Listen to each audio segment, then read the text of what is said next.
E aí, aluno, aluna, tudo bem? Chegamos a mais uma aula da nossa disciplina de matemática financeira. Eu sou a professora Mariana, né, que estou aqui coladinho com você e espero que você esteja conseguindo acompanhar os conteúdos da nossa disciplina que são tão importantes para a sua formação, para a sua atuação profissional e também para a tua vida pessoal. E nessa aula de hoje nós vamos falar dos nossos famosos juros compostos. Muita gente fala dos nossos juros compostos e muita gente se perde por conta deles. Quem já ouviu falar ou se você já passou por isso, já se perdeu numa dívida de cartão de crédito? Ou se perdeu numa dívida lá no cartão, lá no cheque especial? Por quê? Porque aquilo virou uma bola de neve? Porque eu não consegui pagar? Porque os juros foram crescendo cada vez mais? Tudo isso é culpa desse famoso juros compostos. É isso mesmo, tudo que eu estou falando para você dos nossos juros compostos é muito sério por conta de um exponencial que a gente tem na sua fórmula, e um expoente que faz com que os nossos juros acabem crescendo ainda mais, diferente do nosso regime de juros simples. Por exemplo, enquanto lá no nosso juros simples a gente sempre aplica a taxa de juros lá no capital inicial, aqui nos juros compostos é um pouquinho diferente, é um pouquinho mais embaixo que a gente fala. Na verdade, nós sempre vamos calcular juros em cima de juros. Por isso que ele cresce tão rapidamente. E muitos alunos, às vezes, acabam vindo para mim, professora, mas aí o que a gente faz? É hora de sentar, colocar a mão na cabeça, talvez pensar numa outra linha de crédito que tem uma taxa de juros mais baixa, um parcelamento que caiba no seu bolso e sim resolver aquele problema daquela dívida que não para de crescer, tá ok? Mas é claro que essa é uma pequena introdução de quando nós estamos falando dos nossos famosos juros compostos. Vamos lá para o quadro comigo para a gente poder aprofundar um pouquinho mais? Quando a gente fala, então, dos nossos juros compostos, quer dizer que nós estamos falando dos nossos parcelamentos, dos nossos empréstimos, financiamentos, e é aí que o bicho pega, porque os nossos juros compostos estão por toda parte. Então, importantíssimo esse conteúdo, a gente precisa saber, conhecer, para poder fazer uma boa escolha, para poder sair de uma dívida que às vezes não para de crescer, para saber fazer uma negociação e até mesmo ver se aquela taxa ou se aquele valor cabe no meu bolso, se está de acordo com o mercado, como que estão as taxas das outras instituições financeiras. Então, todos esses conhecimentos nos ajudam para isso. Tá? Então, agora que você já entendeu um pouquinho mais sobre o regime de capitalização de juro composto, vem comigo que eu vou trazer mais informações sobre ele para você. Olha lá. Como eu disse, o nosso famoso juro composto, ele é calculado, sobre o montante relativo sempre ao período anterior. Então, eles são incorporados a cada período, é que eu disse. É juros em cima de juros, tá? Primeira fórmula para os nossos juros compostos. Então, você vai colocar aí, juro composto, fórmula do montante, aquele valor final. Aqui, nessa fórmula em específico, uma coisa que eu quero deixar bem claro, nós estamos trabalhando com operações financeiras em que não tem parcelamento e nem prestações. A gente só trabalha com parcelamento e prestação com fórmulas da série ou com a fórmula do valor presente. Essa fórmula do montante específico a gente faz uso quando então, professora? Se atente nessa dica. Nós vamos trabalhar com ela quando tiver um problema assim. Fulano emprestou um dinheiro para pagar daqui a 3 meses. Então, vai passar 3 meses, essa pessoa vai pagar. Não é fulano emprestou um dinheiro e vai pagar em 3 vezes. 3 vezes são parcelas, são prestações, a gente utiliza outra fórmula. Nessa do montante, a gente vai trabalhar com períodos. Então, eu vou pagar daqui 4 meses, daqui 5 meses, tá? Então, isso é muito importante que você também tenha em mente. Então, como que a gente faz para calcular o valor que você vai pagar, que é o valor futuro, que é o montante final de algo que você emprestou após 5 meses, após um período? Então, a gente utiliza essa fórmula, olha lá. Formulinha do montante é igual ao capital, vezes U, da minha fórmula, mais I, e aqui esse Nzinho, que é o meu período, ele está elevado, ele está no meu expoente. Então, a gente precisa saber calcular a potência e daqui a pouco a gente vai lá para a nossa calculadora científica para que você possa entender. Os alunos às vezes chegam para mim e falam, professora, eu preciso comprar HP12C na financeira? Não tem necessidade de você comprar HP12C, porque todos os cálculos da nossa disciplina a gente faz passo a passo. Mas uma científica, pelo menos, você precisa ter por conta do cálculo dos expoentes. Se você não tem a função da exponencial, você não consegue resolver a maioria dos nossos problemas de matemática financeira. Então, o investimento, né, para uma calculadora científica ela é baixíssima. Por enquanto, se você não tem, você pode digitar lá na página da internet, calculadora científica online. Vai lá, você pode utilizar online, mas não, no dia da avaliação aí você precisa ter pelo menos uma calculadora científica. Ai, mas no meu celular tem. Tá, mas no dia da avaliação você não pode usar o teu celular. Então, fica a dica aí que uma calculadora científica é um custo bem acessível, você encontra aí bem em conta e você precisa ter para poder ajudar e facilitar os cálculos, tá? Continuando então aqui no nosso slide. Além disso, nós temos uma fórmula agora. Essa fórmula, os alunos às vezes falam, professora, mas essa fórmula não é muito bonitinha, mas a gente precisa conhecer, a gente precisa ter, tá?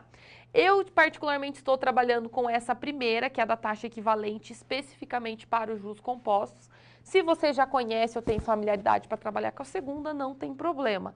Ambas chegam no mesmo resultado. Eu estou trabalhando com a primeira, em que a taxa equivalente é igual a 1, mais a taxa elevada ao período pedido, dividido pelo período apresentado, menos 1.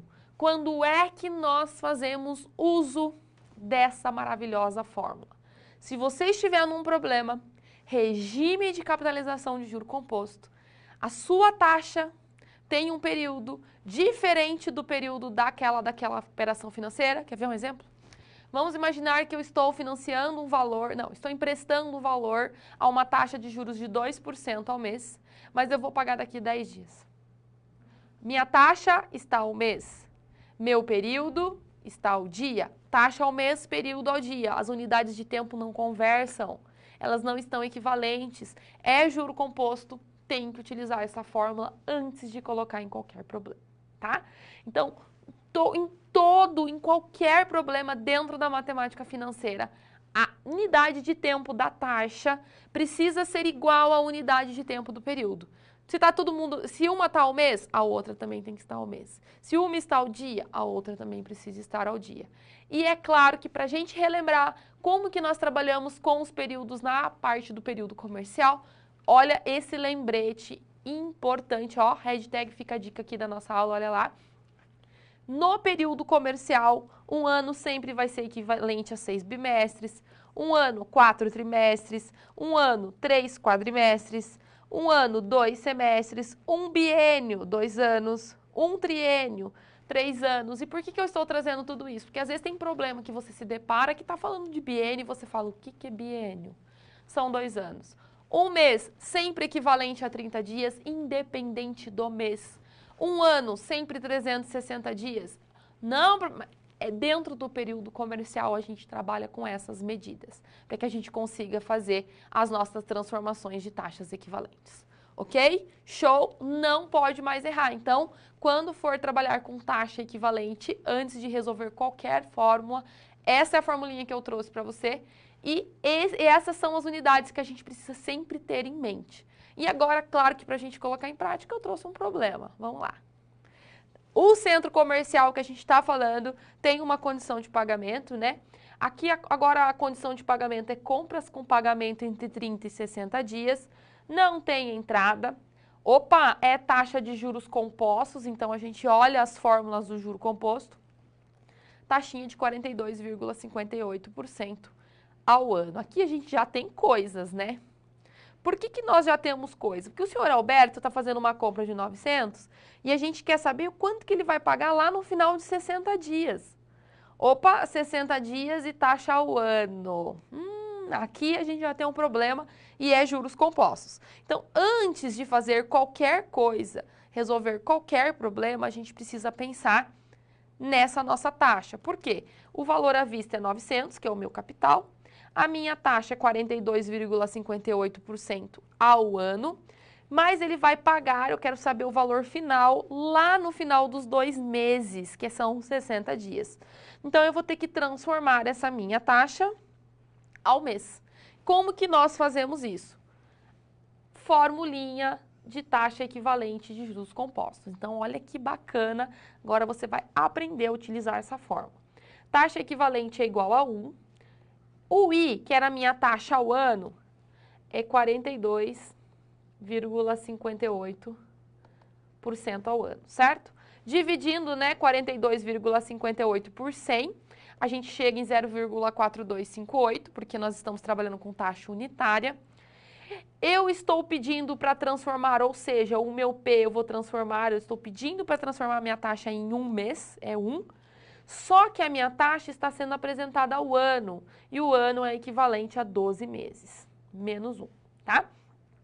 1 mais esse valor, 1,4258, 1 dividido por 12, 0,0833, trabalhando com 4 casinhas decimais, e esse 1,4258 elevado a 0,0833 vai dar um determinado valor que eu vou fazer com você lá na nossa calculadora científica para você aprender a usar agora o nosso expoente. Então, olhando aqui na nossa câmera de documentos, eu estou aqui com a minha calculadora científica, tá? Esse é o modelo Guerreira, essa minha calculadora.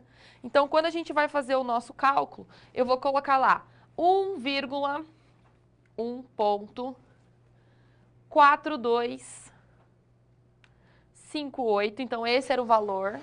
Elevado, para fazer potência, olha o chapeuzinho lá, olha. Elevado a 0,0833, tá? Então, dou igual, ele vai dar o resultado da minha potência. Lá no meu slide, a gente está arredondando para 4 casinhas decimais. Então, como eu acrescento 1 aqui, né, por conta do 9 que a gente está arredondando, eu chego no resultado que você está vendo aqui no meu slide, voltando aqui comigo, em 1,03, né, por conta do arredondamento na 4ª casinha decimal. Menos 1, chegando em 0,03, né, essa é a minha taxa unitária. Se você quiser a percentual, basta multiplicar por 100, chegando então em 3% ao mês.